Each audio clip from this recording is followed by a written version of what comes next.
Gyanvani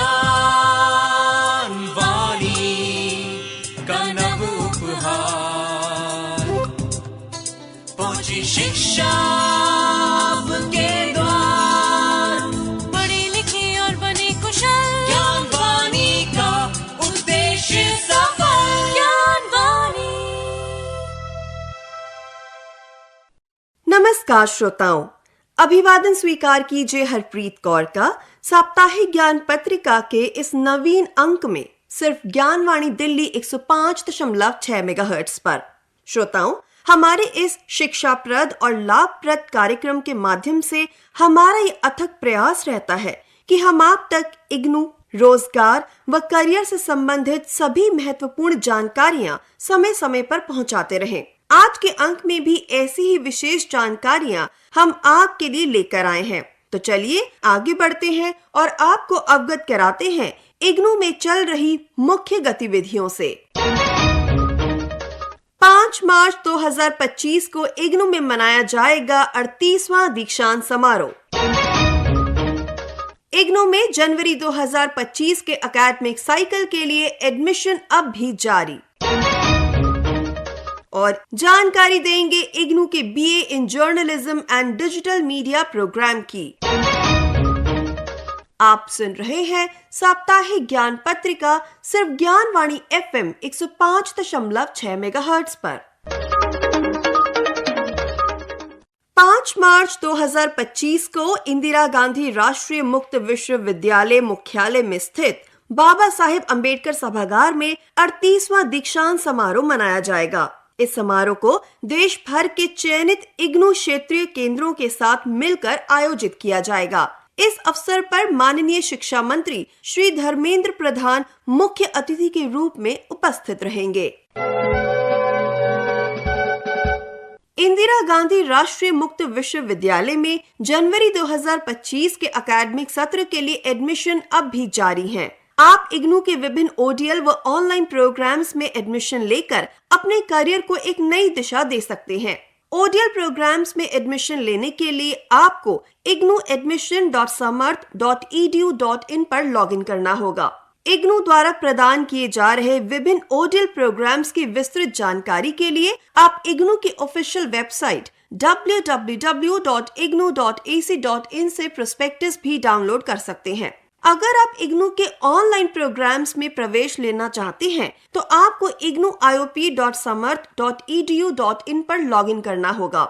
online programme से संबंधित सभी जानकारी के लिए आप लॉगिन करें iop.ignuonline.ac.in पर। हम आपको ये भी बताना चाहेंगे जो छात्र ऑलरेडी इग्नू के विभिन्न प्रोग्राम्स में एनरोल्ड हैं, वे अपने प्रोग्राम के अगले चरण में री रजिस्ट्रेशन भी करवा सकते हैं। री रजिस्ट्रेशन संबंधित सभी जानकारियों के लिए आप लॉगिन कीजिए इग्नू की ऑफिशियल वेबसाइट www.ignu.ac.in पर। इंदिरा गांधी राष्ट्रीय मुक्त विश्वविद्यालय के school of journalism and new media studies द्वारा एक बेहद ही महत्वपूर्ण प्रोग्राम ऑफर किया जाता है। ये प्रोग्राम है BA in journalism and digital media. ये एक रोजगार परक शैक्षिक कार्यक्रम है। इस कार्यक्रम का मुख्य उद्देश्य छात्रों में डिजिटल पत्रकारिता, समाचार रिपोर्टिंग और संपादन, डिजिटल फोटोग्राफी, पॉडकास्टिंग, वेब पत्रकारिता और समाचार पोर्टल डिजाइन जैसे कौशल विकसित करना है। इस कार्यक्रम के बारे में अधिक जानकारी देते हुए इग्नू के school of journalism and new media studies में कार्यरत फैकल्टी मेंबर श्री अमित कुमार ने बताया, यह प्रोग्राम उन सभी बच्चों के लिए बहुत उपयोगी है जो +2 के बाद जर्नलिज्म और डिजिटल मीडिया में अपना करियर तलाश रहे हैं। इस प्रोग्राम में जो ट्रेडिशनल जर्नलिज्म है, जैसे प्रिंट हो गया, रेडियो हो गया, टेलीविजन हो गया, इसके अतिरिक्त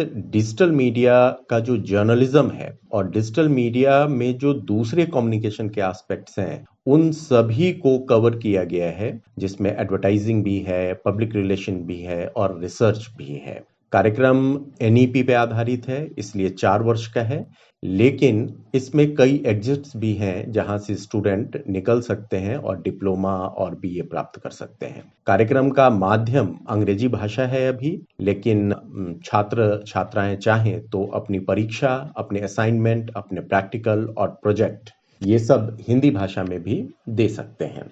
जहां तक रोजगार की संभावना का प्रश्न है, जो भी छात्र छात्राएं जर्नलिज्म में जाना चाहते हैं या मास कम्युनिकेशन के दूसरे फील्ड में जाना चाहते हैं, एडवर्टाइजिंग हो, पब्लिक रिलेशन हो, इन सब क्षेत्र के लिए ये कोर्स बहुत ही उपयोगी है। और यदि आप इसको करते हैं तो कम्युनिकेशन रिसर्च में भी आपकी एक पकड़ बनेगी।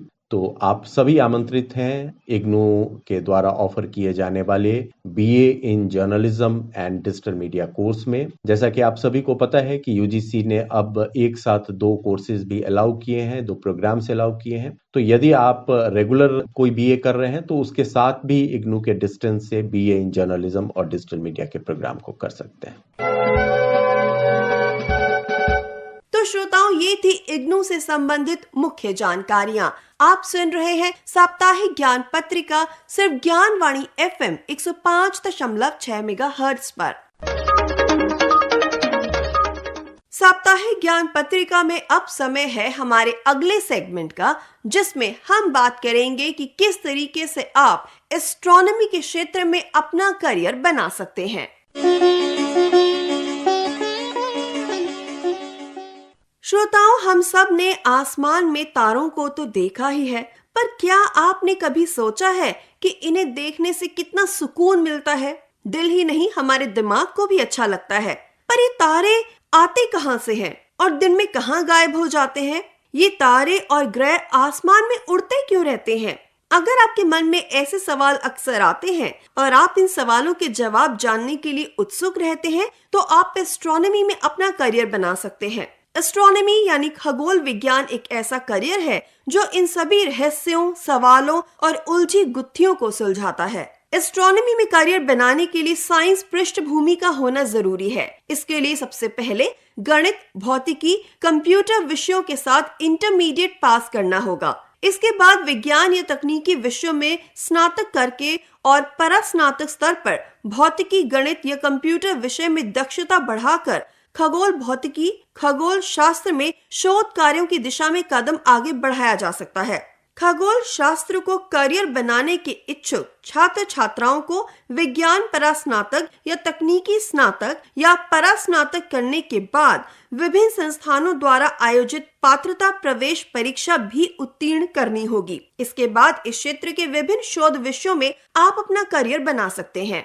फिजिक्स या मैथमेटिक्स से स्नातक पास स्टूडेंट्स थियोरेटिकल एस्ट्रोनॉमी के कोर्स में एंट्री ले सकते हैं। इंस्ट्रूमेंटेशन एक्सपेरिमेंटल एस्ट्रोनॉमी में प्रवेश के लिए BE यानी बैचलर ऑफ इलेक्ट्रॉनिक, इलेक्ट्रिकल या इलेक्ट्रॉनिक कम्युनिकेशन की डिग्री जरूरी है।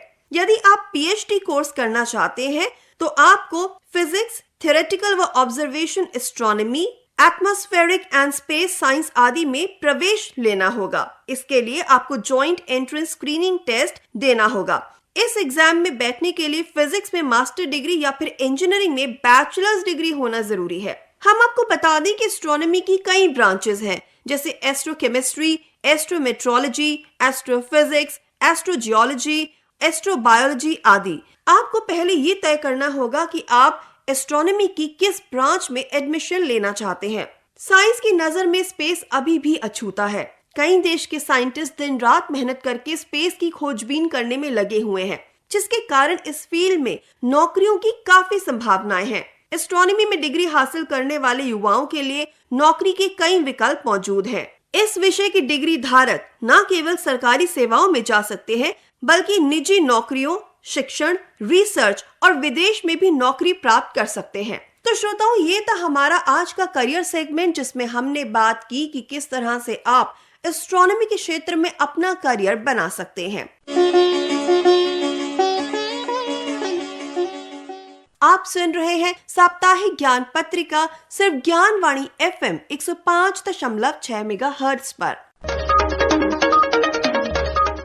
साप्ताहिक ज्ञान पत्रिका में अब समय है रोजगार से संबंधित जानकारी का। बैंक ऑफ बड़ौदा में सीनियर मैनेजर, चीफ मैनेजर और ऑफिसर आदि पदों के लिए आवेदन आमंत्रित किए गए हैं। आप इन पदों के लिए 11 मार्च 2025 तक आवेदन कर सकते हैं। अधिक जानकारी के लिए लॉगिन करें www.bankofbaroda.in पर। सुप्रीम कोर्ट ऑफ इंडिया में जूनियर कोर्ट असिस्टेंट के पदों के लिए आप 8 मार्च 2025 तक आवेदन कर सकते हैं। अधिक जानकारी आप www.sci.gov.in पर लॉगिन करके प्राप्त कर सकते हैं।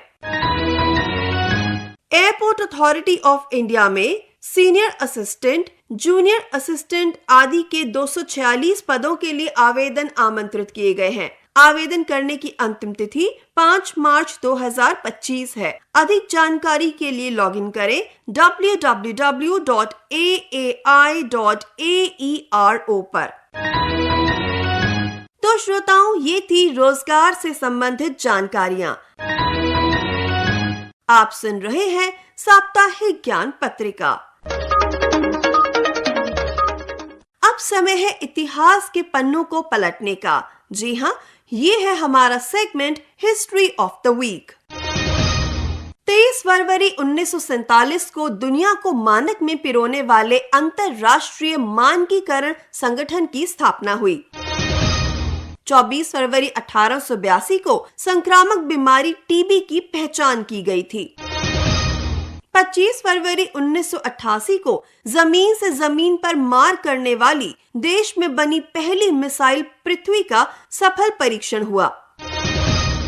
27 फरवरी 1931 को महान क्रांतिकारी एवं स्वतंत्रता सेनानी चंद्रशेखर आजाद ने ब्रिटिश पुलिस के साथ मुठभेड़ में गिरफ्तारी से बचने के लिए इलाहाबाद के एल्फ्रेड पार्क में खुद को गोली मार दी।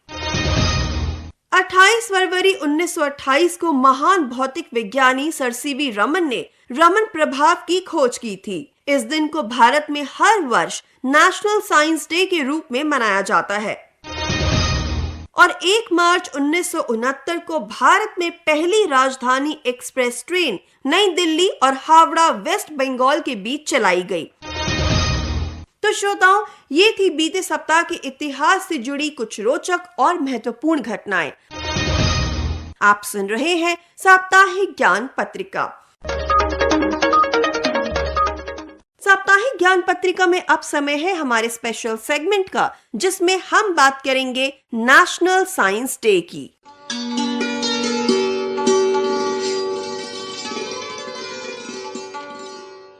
श्रोताओं, राष्ट्रीय विज्ञान दिवस यानी नेशनल साइंस डे भारत में हर साल 28 फरवरी को मनाया जाता है, जो कि प्रसिद्ध भारतीय वैज्ञानिक सर सीवी रमन द्वारा रमन प्रभाव की खोज की याद में मनाया जाता है। ये दिन विज्ञान के महत्व और समाज में इसके योगदान के बारे में सार्वजनिक जागरूकता बढ़ाने के लिए मनाया जाता है। ये दिन साइंटिफिक नॉलेज को बढ़ाने और युवाओं को साइंटिफिक कम्युनिटी में शामिल होने के लिए प्रोत्साहित करने के लिए एक मंच के रूप में कार्य करता है। इस दिन विभिन्न एजुकेशनल इंस्टीट्यूट्स, रिसर्च सेंटर्स और साइंटिफिक ऑर्गेनाइजेशंस द्वारा विभिन्न कार्यक्रमों का आयोजन भी किया जाता है, जिनमें सेमिनार, वर्कशॉप्स, साइंस एग्जीबिशंस और विश्व प्रख्यात वैज्ञानिकों के लेक्चर्स शामिल होते हैं। लेकिन ये जानना भी जरूरी है कि आखिर सर सीवी रमन कौन थे। सर चंद्रशेखर वेंकट रमन, जिन्हें सीवी रमन के नाम से भी याद किया जाता है, वे एक भारतीय भौतिक विज्ञानी थे।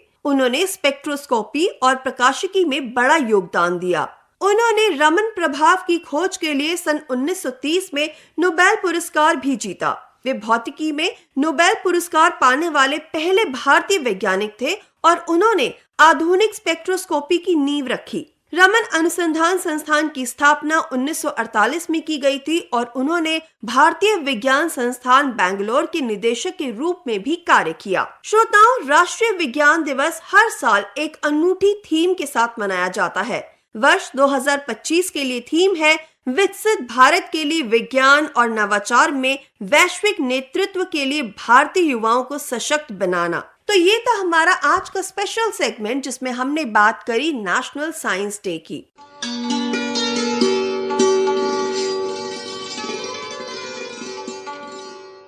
आज के इस कार्यक्रम को आप तक पहुंचाने के लिए तकनीकी सहयोग दिया जयप्रकाश ने, वाचन व आलेख रहा हरप्रीत कौर का, संपादन किया सदन लाल ने और कार्यक्रम के प्रस्तुतकर्ता थे गजेंद्र दिवाकर। आज के इस अंक से मैं आपकी उद्घोषिका हरप्रीत कौर अब आपसे लेती हूँ अनुमति। नमस्कार।